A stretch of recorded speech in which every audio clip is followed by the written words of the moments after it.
Great.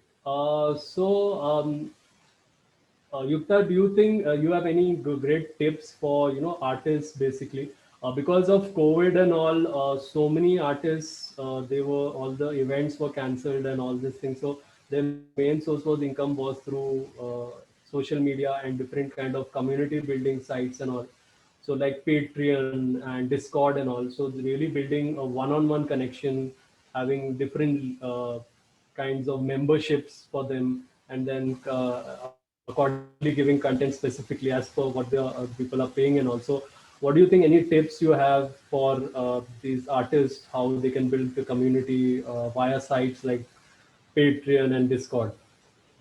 Right. So one thing before I put this out is, I guess every influencer, when he or she has reached a level where he is catering to a needs of a lot of people, I guess that they build a team on the background who are working for them. I am not only including the script writers or the camera people. There are a lot of people who are actually doing that. So Hmm. this team is helping out the influencer to get a name. the Hmm. aud- the audience actually does the same for the influencer in an indirect way or a direct way. So it is very important for an influencer to use platforms such as Discord or Patreon. He or she can actually become like very close. For example, if you and I use WhatsApp and we actually indulge in all these different types of groups, we actually have like a one-on-one session where people can connect on a personal way. So when these artists have this all these sort of communities and on these platforms such as Discord, they can actually personally connect to all these people, to all these group sorts of way. If they have any, like, they can actually call it a team. Here he or she, whoever the influencer is, can personally tell ki these are the tips that I'm using to grow, these are the particular tips that I'm using in my everyday life.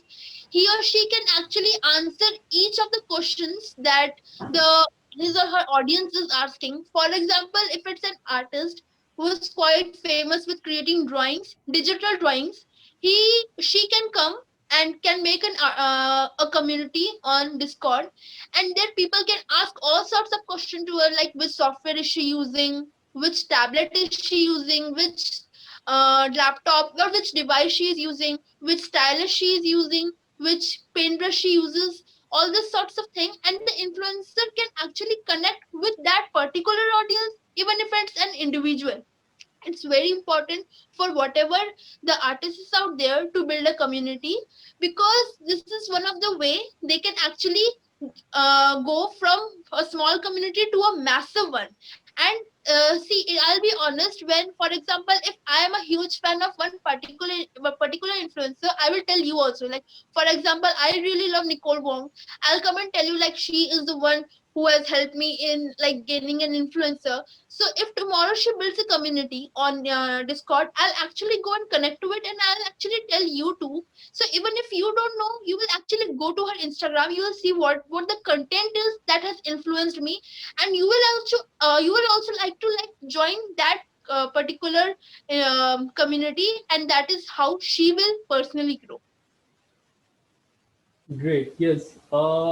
With respect to this community building, my view is that these particular sites definitely it depends on what kind of scale you can operate it. Like when you are seeing these influencers who have 1 or 2 lakh followers and all, and they have been majorly artists and all, like comedians and all. Now they are going live and on a lot of these events and all. So they have a team who is working with them because there's a lot of work in the back end of all these, like managing your Discord. You have to have mods in that, and so these guys are definitely. I'm sure they are paid and all.